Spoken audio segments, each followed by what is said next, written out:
Let's talk about pumped energy storage. And this is sort of like the stopgap measure, because here's the dilemma that power companies have.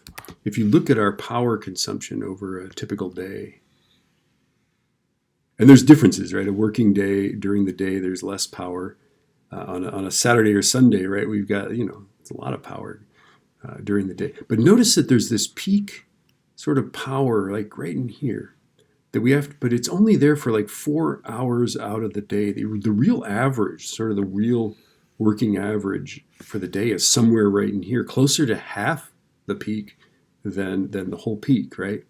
And so the problem is this: if you make enough generation facilities to meet this peak demand all the time, that's a waste. That's very expensive. Sometimes it's better to find something that'll just tide you through that peak power usage. And the idea is this, right? What we do is that, from 2 to 6, right? We use this excess. So nobody's using any power. So what we do is we use all that excess power to do something like pump water up into a high pond, right? And then during this period of time, we let that water fall out and generate that extra capacity that we need. Now, you could use batteries. Batteries just aren't there yet, but one of the ideas is to use sort of expired electric car batteries, right? Just get them out of the electric cars, put them on the grid to meet this demand. But anyway, that's the idea. So pumped electrical storage, what they're doing is they're pumping water at this time up to a high reservoir, right? And then during this time, they release it to generate this extra little bit of power that we need, okay? Here's a diagram of it. And this is kind of cool. This little turbine that generates electricity, when the water is flowing this way, out from the upper reservoir to the lower reservoir, it's generating electricity, just like a hydro plant, right? But from 2 in the morning to like 6 in the morning, we actually pump power into this thing, and the same turbine that generated electricity pumps the water up into this upper reservoir.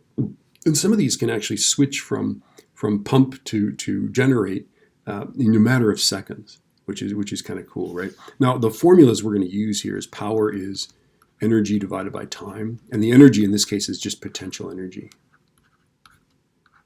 Okay, and then we're also going to use efficiency as output over input. Okay. Now think about this. A lot of times the mass is given to us as kilograms per second, so it's kilograms in 1 second. That's what we'll do. Okay. Let's take a look at one of these.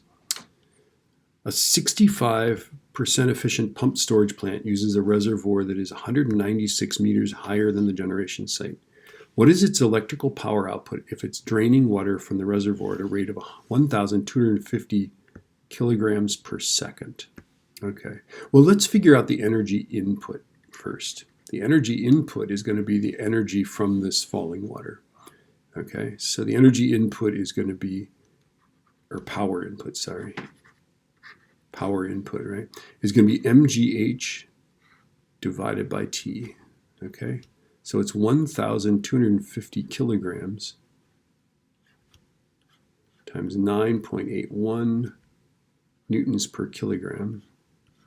And then our height change is 196 meters. And this will end up being Newton meters, right? And then that's a joule. And then this 1,250 kilograms happens in 1 second.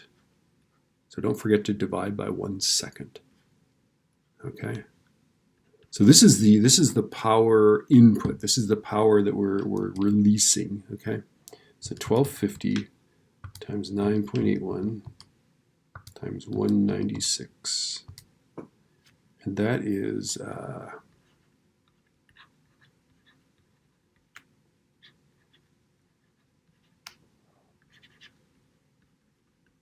so that is the power input. Okay, remember though, it's only 65% efficient, so only 65% of the input is going to become output, right?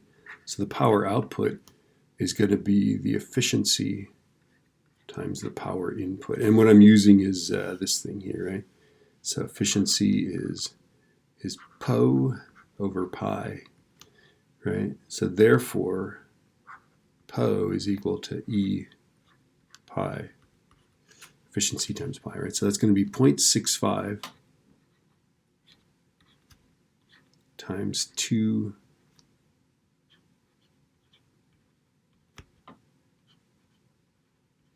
So take the number that's on my calculator, just multiply by 0.65. We should have the answer.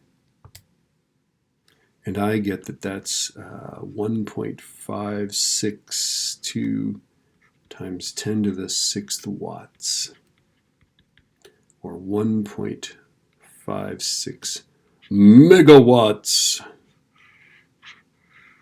Ta-da.